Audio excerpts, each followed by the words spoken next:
मनुष्य की सोच संसार का सबसे गहन या कहो सबसे कठिन भाव है।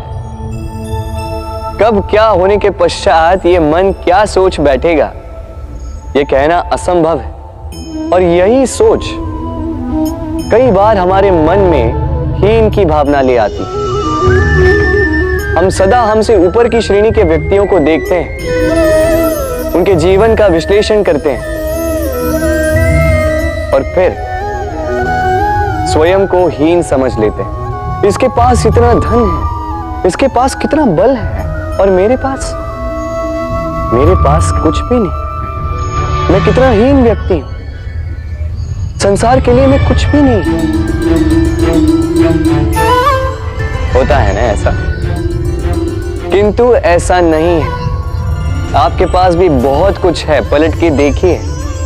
किसी भूखे व्यक्ति को केवल एक रोटी मिल जाए तो भले ही दूसरों के लिए वो अन्न का दाना होगा, किंतु उसके लिए वो भोज से कम नहीं है। इसलिए जब भी मन में हीन भावना जागे, अपनों की ओर देखिए, उनकी ओर पलटिए।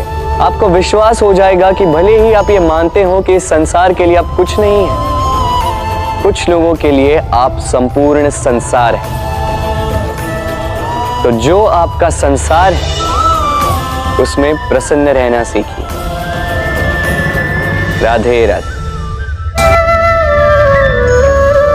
कितना सुंदर पुस्तक है, सुंदर आवरण है, सजाए हुए पृष्ठ है।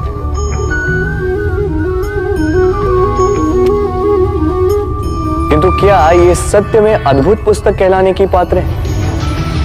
क्या इसमें जो लिखा है वो सत्य है, प्रेरणादायी है, हमारे लिए मूल्यवान है? कैसे निश्चय लिया जाए इस बात का? अब आप सोचेंगे कि सीधी सी बात है, आवरण को देख के पुस्तक की गुणवत्ता कैसे जानी जा सकती है? इसके लिए तो आपको उसे पढ़ना होगा, उसे समझना होगा, समय देना होगा, है ना? बिल्कुल उचित सोच रहे हैं आप। बस आश्चर्य की बात यह है कि पुस्तक के विषय में आप ये सारी बातें जानते हैं, किंतु किसी व्यक्ति के विषय में आप ये सारी बातें मन में नहीं लाते। व्यक्ति का मूल्यांकन भी उसके वस्त्रों से, उसके शारीरिक रूप से या उसकी सुंदरता से नहीं किया जा सकता। उसके लिए आपको उस व्यक्ति को पढ़ना होगा, उसे समझना होगा, उसे समय देना होगा। पर हम क्या करते हैं?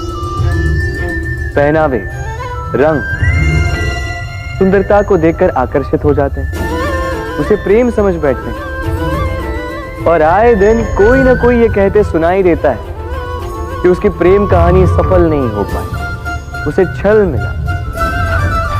किंतु इसमें दोष किसी और का नहीं, स्वयं आपका है। आपने उस व्यक्ति को समय नहीं दिया, आपने उस व्यक्ति के विचार नहीं परखे। प्रेम 2 क्षण में बनने वाला पकवान नहीं है, इसका स्वाद चखने के लिए आपको जीवन भर का समय देना पड़ेगा। तो समय दीजिए, एक दूसरे के रूप से नहीं, आत्मा से जुड़ी। निश्चित ही मन प्रसन्नता से कह उठेगा, राधे राधे। भूल और मनुष्य, इन दोनों का संबंध कुछ वैसा है जैसा पंख और चिड़िया का, जैसा धारा और नदिया का। यदि भूल मनुष्य के स्वभाव का इतना महत्वपूर्ण अंग है तो आप सोचिए, इस पर लज्जा क्यों?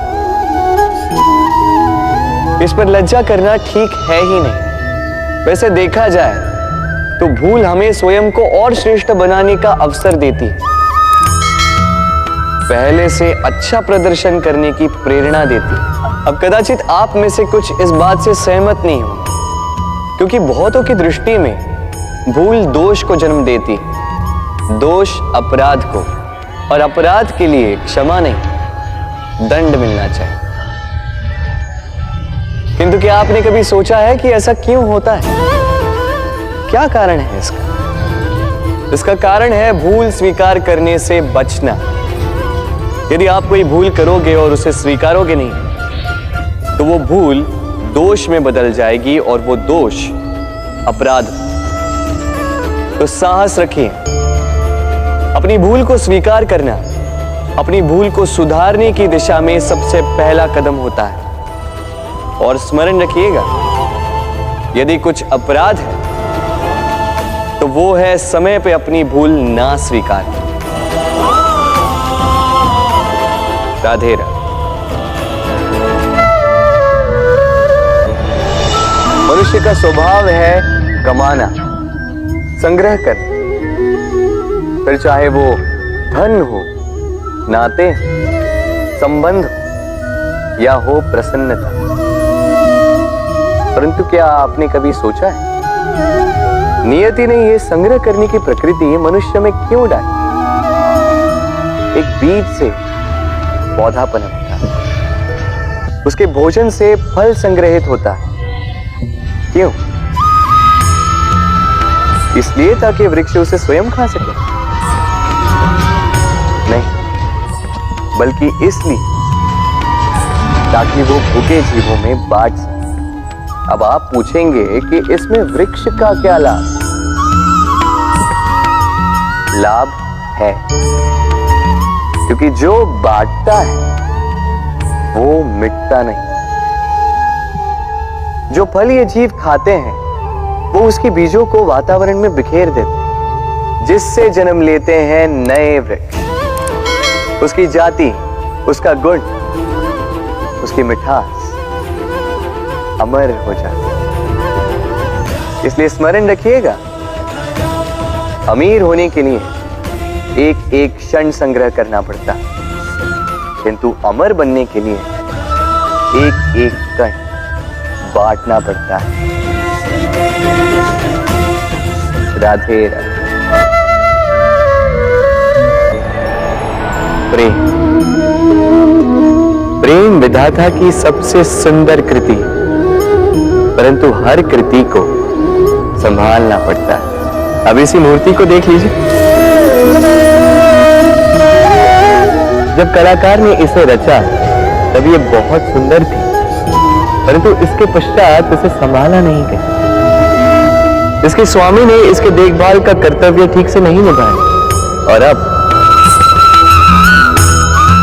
यह मूर्ति असुंदर लगने लगी। इसी प्रकार केवल कह देने से प्रेम नहीं हो जाता। इसके लिए आपको अपने कर्तव्यों को पूर्ण करना होगा। तो देश की रक्षा, परिवार और संबंधियों की सुरक्षा, संतान को संस्कार, जीवन साथी का आभार, ये कर्तव्य जब तक नहीं निभाओगे प्रेम से दूर होते जाओगे। तो यदि प्रेम का अमृत पाना है तो कर्तव्य की अंजलि बनानी होगी और मन से कहना होगा, राधे राधे। मेरे आसपास ये वृक्ष, ये पौधे, ये पुष्प देख रहे हैं आप? है ना सुंदर? क्योंकि आपने इन्हें देखा है। इसी प्रकार जब प्रेम की बात आती है लोग किसी का मुख स्मरण कर लेते हैं। ऐसी आंखें, वैसी मुस्कान, तिरछी भ्रूकुटी, घने केश, पर क्या यही प्रेम का अस्तित्व है? नहीं, ये उस शरीर का अस्तित्व है जिसे हमारी आंखों ने देखा और हमने स्वीकार कर लिया। परंतु प्रेम भिन्न है। प्रेम उस वायु की भांति है जो हमें दिखाई नहीं देता, किंतु वही हमें जीवन देता है। संसार किसी स्त्री को कुरूप कह सकता है क्योंकि वो उसे अपनी तन की आंखों से देखता है, परंतु संतान उसी माता को संसार में सबसे सुंदर समझता है, क्योंकि वो भाव से जुड़े। तन की आंखों से देखोगे तो वैसे भी पहचान नहीं पाओगे जैसे राधा मुझे पहचान नहीं पाई। इसलिए यदि प्रेम को समझना है तो मन की आंखें खोलो और प्रेम से कहो, राधे राधे। हम में ऐसा कोई नहीं होगा जिसने वृक्षों को ना देखा, वृक्षों पे इन पक्षियों को ना देखा, इनके घोंसलों को ना देखा, इन पक्षियों को अपने छोटे छोटे बच्चों को भोजन कराते ना देखा।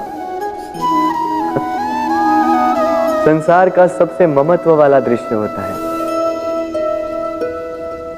चिड़िया दूर से अपने चोंच में दाना भरकर लाती, स्वयं भोजन करने में असक्षम संतान की चोंच में डालती, स्वयं भूखी रहकर निस्वार्थ निश्चलता से।